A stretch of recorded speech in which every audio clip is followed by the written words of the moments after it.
Vous avez déjà rêvé de devenir millionnaire avant 30 ans? Moi aussi. Et à 25 ans, ce rêve est devenu réalité. Je me souviens du jour où j'ai enfin vu plus d'1 million d'euros sur mon compte en banque. La vidéo que vous venez de voir, c'est un snap que j'ai envoyé à mes amis en mars 2022. À ce moment-là, j'avais plus d'1,5 million d'euros sur mes comptes bancaires et j'avais dépassé le million d'euros bien des mois avant. À 25 ans, je suis devenu millionnaire et vous savez ce que j'ai ressenti? Rien. Absolument rien. Pas de frisson. Pas d'excitation. Pourtant, c'était l'un des objectifs que je m'étais fixé lorsque j'étais adolescent. Je pense que j'avais tellement anticipé cette étape que lorsque ce moment est arrivé pour moi, c'était comme un lundi. J'ai même ressenti plus d'excitation quand j'ai acheté cette Rolex à 35 000 euros, qui en vaut à peu près 50 000 aujourd'hui d'ailleurs, car ça marquait une vraie étape dans ma vie. Avant de rentrer dans le vif du sujet, voici l'un des messages que j'aimerais vous faire passer. L'argent ne fait pas tout. Ce qui compte vraiment, ce sont les défis que vous allez relever et la personne que vous deviendrez en les surmontant. Dans cette vidéo, je vais vous expliquer comment j'ai réussi à devenir millionnaire en 4 étapes. Et surtout, restez bien jusqu'à la fin, car je vais aussi vous révéler les 2 business qui m'ont rendu riche, et je suis sûr que vous n'avez pas entendu parler du deuxième. La première étape qui m'a permis de devenir riche a été de me challenger. Je me souviens très bien du moment où j'ai réalisé que j'étais devenu millionnaire. Ce n'était pas du tout en consultant mon compte en banque, mais plutôt en voyant le succès de mes efforts. Pendant des mois, j'ai travaillé sans relâche sur mon entreprise. Je ne dormais pas beaucoup et sacrifiais la plupart de mes week-ends. Je m'isolais pas mal et passais énormément de temps à peaufiner mon projet et à améliorer la mise en place et le suivi des stratégies. C'est seulement après toutes ces heures que j'ai pu voir chaque jour les chiffres grimper, les abonnements augmenter et j'ai fini par constater le fruit de mes efforts. J'ai ressenti une énorme satisfaction, pas seulement à cause de l'argent, mais parce que cela prouvait que tout mon travail et mes sacrifices avaient fini par payer. J'ai immédiatement pensé à tous les défis que j'avais relevés dans ma vie pour en arriver là. Quand je repense à mon parcours, je me souviens du divorce de mes parents. J'ai grandi avec ma mère et mes sœurs dans un HLM dans une petite ville en France. Chaque soir, je me rappelle, je rêvais d'un avenir meilleur. Non pas seulement pour moi-même, mais pour les rendre fiers. Je ne sais pas comment vous l'expliquer, mais au fond de moi, j'ai toujours su que j'allais devenir riche. Et quand je vous dis ça, je suis très sincère. Pourtant, dans ma vie, j'ai eu pas mal de passages à vide. Par exemple, quand j'étais en 4e, j'étais un gros geek qui passait des heures à jouer à Dofus. Au lycée, je me souviens que je perdais pas mal d'argent aussi dans les paris sportifs avec mes potes. Plus tard, j'ai fait un stage en audit et en banque de détail et ça a été une grosse remise en question pour moi car je n'ai pas du tout aimé. Et quand j'ai pris connaissance de leur salaire, je savais très bien que c'était les métiers qui n'étaient pas faits pour moi. Malgré tout, je n'ai jamais douté de mes capacités. J'ai toujours eu confiance en moi et j'ai toujours su que j'y arriverais d'une manière ou d'une autre. Au départ, et je pense que c'est à cause de nos parents et de la société en général, je croyais vraiment que l'école était le seul moyen pour m'en sortir. C'est pour ça qu'après avoir fait des recherches sur les métiers les mieux rémunérés, j'ai travaillé dur et j'ai eu la chance d'intégrer l'une des 5 meilleures écoles de commerce en France et par la suite, j'ai fait mon master en finance dans l'une des meilleures universités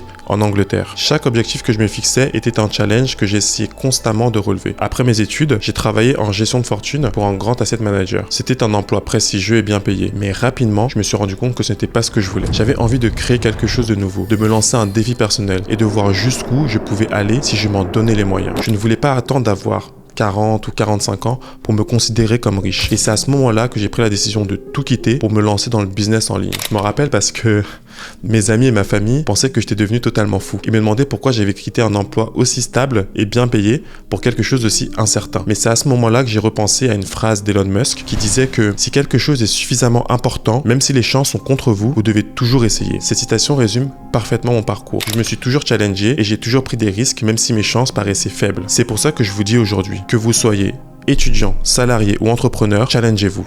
Relevez des défis, même petits, qui vous sortent vraiment de votre routine. En prenant des risques et en vous challengeant, vous découvrirez de nouvelles opportunités. Croyez en vos capacités et dépassez vos limites. La deuxième étape qui m'a permis de devenir riche a été d'investir dans mon éducation personnelle et financière. Pour avancer, je pense qu'il faut toujours apprendre de nouvelles choses et chercher à améliorer ses compétences. Quand j'ai commencé à lire des livres sur le développement personnel et la finance, ça a changé ma vie. J'ai par la suite appris à dire non aux distractions et à me concentrer sur ce qui était vraiment important. Chaque livre que je lisais et chaque podcast que j'écoutais étaient comme des briques qui construisaient mon avenir. Je me souviens aussi d'un article du Figaro en 2018 qui disait que selon l'OCDE, il fallait 6 générations pour qu'une famille atteigne le revenu moyen en France. On sait tous qu'en France, en fonction de notre milieu social, on part plus ou moins avec des difficultés. Cet article montrait donc bien les inégalités. En le lisant, vous pouvez réagir de 2 façons. Soit vous vous découragez et pensez que tout est perdu d'avance, soit vous utilisez cette information comme une source de motivation. C'est ce que j'ai fait. Je me suis dit que je ne voulais pas que ma famille reste bloquée dans ce cycle. Je ne savais pas encore comment, mais j'étais déterminé à être celui qui allait le briser. Et je suis sûr que vous pouvez le faire aussi. Aujourd'hui, il y a tellement de distractions entre les réseaux sociaux, les jeux vidéo et le contenu en ligne qu'on peut facilement perdre des heures sans rien construire de concret. Ces distractions ne vous mèneront nulle part. Elles ne vous permettront pas de vous rapprocher de vos objectifs. Investir dans votre éducation, c'est vraiment la clé. Prenez du temps pour lire et vous former. Ça peut paraître difficile difficile au début, mais rappelez-vous d'une chose, l'inconfort est le prix d'une meilleure vie. N'oubliez pas que chaque moment passé à apprendre et à vous améliorer peut vraiment changer votre vie et celle de vos proches. Alors s'il vous plaît, continuez à investir en vous-même, restez curieux et n'abandonnez jamais. Vous avez le pouvoir de faire la différence. La troisième étape qui m'a permis de réussir a été de prendre des risques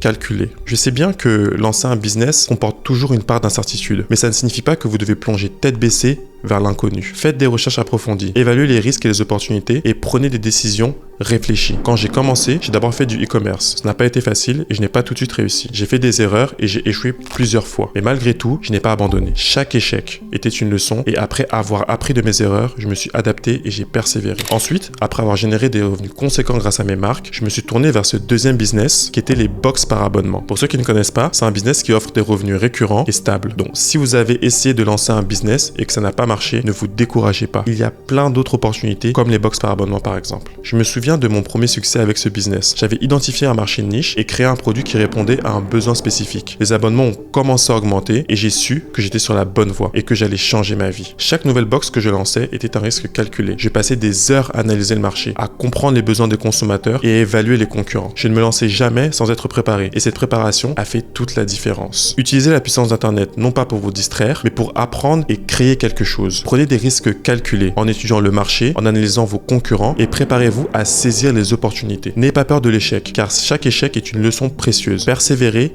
adaptez-vous et continuez d'avancer. La quatrième et dernière étape a été de passer à l'action, puis de réinvestir et diversifier mes revenus. Lorsque j'ai commencé à générer mes premiers revenus, je les ai tout de suite réinvestis dans différents domaines. Comme on dit souvent en finance, il ne faut pas mettre tous vos œufs dans le même panier. Quand vous commencerez à gagner de l'argent, n'allez pas le flamber. Cherchez plutôt à le faire travailler pour vous. C'est pour ça qu'aujourd'hui, j'investis en bourse à travers des ETF.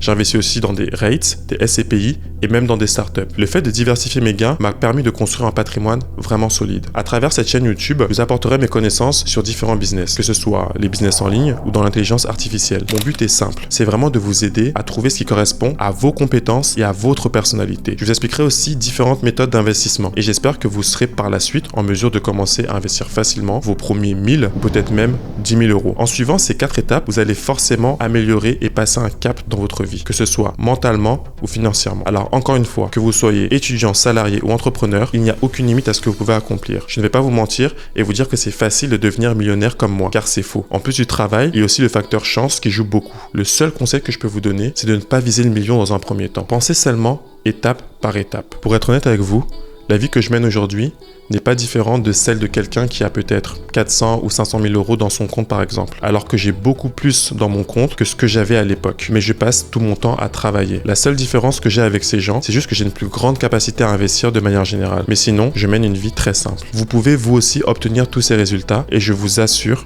je ne sais pas comment vous dire, mais avoir 100 ou peut-être même 200 000 euros dans son compte, c'est facile. Si vous imitez du vôtre, il n'y a aucune raison que vous n'y arriverez pas. Pour conclure, il ne reste plus que quelques mois avant la fin de l'année. Alors, qu'allez-vous faire pour finir cette année en beauté? Quel défi allez-vous relever pour commencer 2025 sur de bonnes bases? Partagez-moi vos objectifs et vos plans dans les commentaires. Dites-moi ce que vous pouvez faire pour vous améliorer et pour vous dépasser pour atteindre vos objectifs. En tout cas, merci encore pour votre temps et votre écoute. On se retrouve à peu près dans 3-4 jours pour une nouvelle vidéo où je vous parlerai du pouvoir du silence. Un outil puissant que j'ai utilisé pour réaliser mes projets, réussir dans ma vie et éviter le mauvais œil et les critiques. À très vite.